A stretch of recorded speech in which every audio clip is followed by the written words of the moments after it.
27. O caluniador. Enquanto o administrador se entregava a conversações educativas com os numerosos subordinados, Aniceto chamou-nos à pequena construção isolada e falou: Vejamos outro ensinamento. Avançamos na direção de algumas câmaras separadas. Nosso instrutor abriu uma porta e vimos um louco, que parecia fundamente irritado. Fixou em nós o olhar inexpressivo e gritou estentoricamente.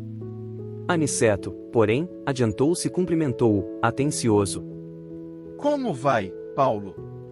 As palavras, ao que senti, emitiram certo fluxo magnético e o enfermo revelou profunda modificação. Aquietou-se de súbito.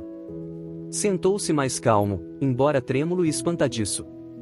Tem sentido melhoras, Paulo? Perguntou nosso orientador, bondosamente, tocando-o no ombro. Ao contato pessoal de Aniceto, o doente mostrou algum raciocínio e respondeu: Vou melhorando, graças. À vista da expressão reticenciosa, o instrutor falou em tom firme, como se desejasse auxiliar-lhe a vontade enfraquecida.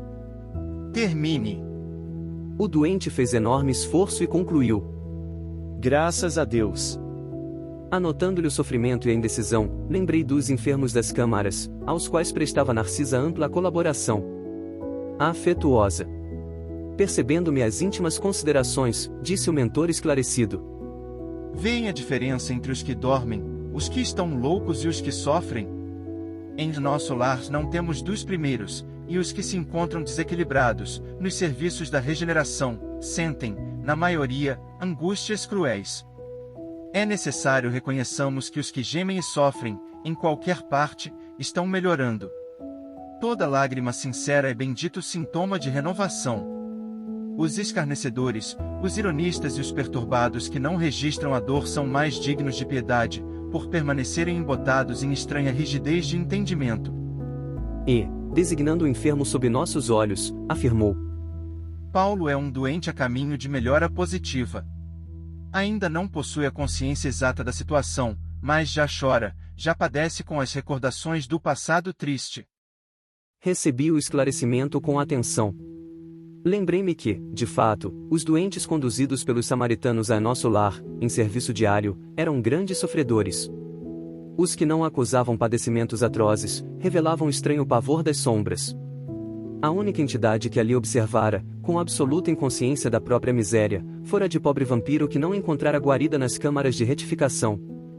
Nosso instrutor, sem qualquer preocupação de transformar o doente em cobaia, recomendou, afetuoso: Concentrem no Paulo a capacidade de visão.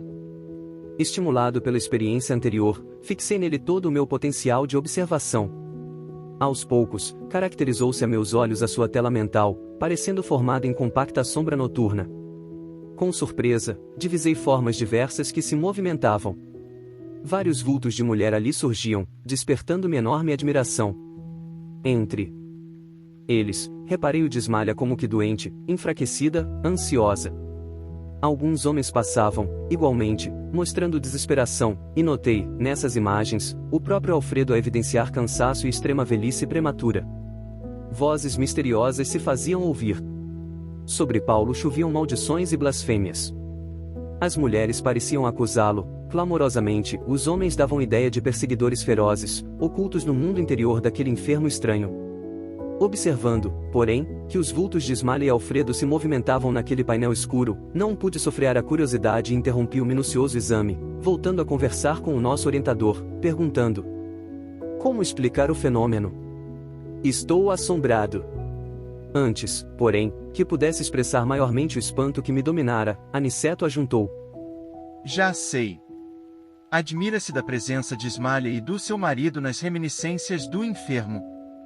E, ante a minha perplexidade, continuou: Lembram-se da história de Alfredo?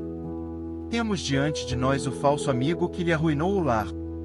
Paulo, contudo, não somente cometeu a ingratidão, como envenenou o espírito doutras senhoras, traiu outros amigos e destruiu a alegria e a paz doutros santuários domésticos.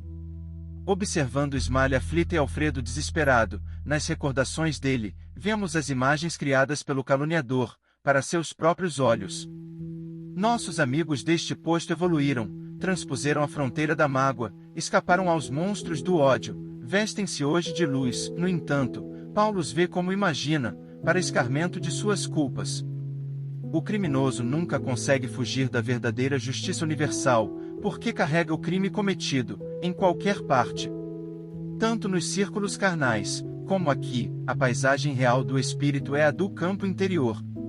Viveremos, de fato, com as criações mais íntimas de nossa alma. Reparando-me a dificuldade para compreender de pronto, Aniceto prosseguiu, depois de pequeno intervalo. Para melhor elucidação, recordemos a crucificação do Mestre Divino. Sabemos que Jesus penetrou na glória sublime logo após a suprema dor do Calvário, entretanto, estamos ainda a vê-lo frequentemente pendurado na cruz, martirizado pelos nossos erros, flagelado pelos nossos açoites, porque a visão interior a isso nos compele. A condenação do Mestre foi um crime coletivo e esse crime estará conosco até ao dia em que nos vestirmos na divina luz da redenção. O esclarecimento não poderia ser mais lúcido. Sentia-me diante de nobre revelação. O dever possui as bênçãos da confiança, mas a dívida tem os fantasmas da cobrança. Tornou o generoso mentor, com grave acento. Readquirindo a serenidade, interroguei.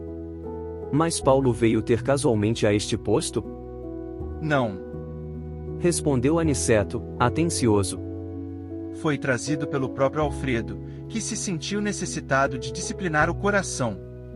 Nosso amigo, que hoje dirige esta casa de amor, desprendeu-se do mundo, sob intensa vibração de ódio e desesperação. Sofreu muitíssimo nos primeiros tempos, embora nunca fosse abandonado pela dedicação da abnegada companheira. Alfredo, todavia, não pôde ver Ismália enquanto não se desvencilhou das baixas manifestações do rancor. Socorrido em campo da paz, compreendeu as próprias necessidades.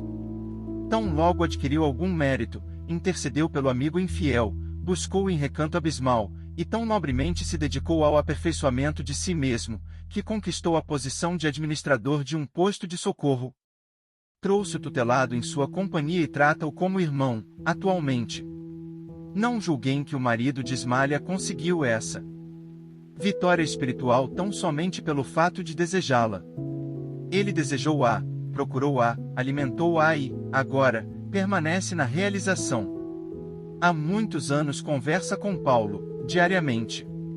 Nos primeiros tempos, aproximava-se do enfermo, como necessitado de reconciliação, depois, como pessoa caridosa, mais tarde adquiriu entendimento, comparando situações, em seguida, sentiu piedade, logo após, experimentou simpatia e, presentemente, conquistou a verdadeira fraternidade, o amor sublime de irmão pelo ex-inimigo. Fazendo pequena pausa, voltou a dizer, espirituosamente. Como veem, o ensinamento de Jesus, quanto ao bater e abrir-se-vos-á, é muito extenso. No plano da carne, insistimos à porta das coisas exteriores, procurando facilidades e vantagens, mas, aqui, temos de bater à porta de nós mesmos, para encontrar a virtude e a verdadeira iluminação. Vicente, que até então se conservara calado, indagou.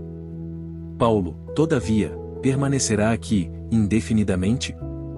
Nosso instrutor fez um gesto significativo e concluiu. Voltará breve à terra. Ismália tem feito a seu favor inúmeras intercessões e não deseja que ele, ao retomar a razão plena, se sinta humilhado, com o benefício das próprias vítimas. Uma das irmãs, por ele caluniada no mundo, já voltou ao círculo carnal, e a abnegada esposa de Alfredo pediu-lhe que recebesse Paulo como filho, tão logo seja oportuno.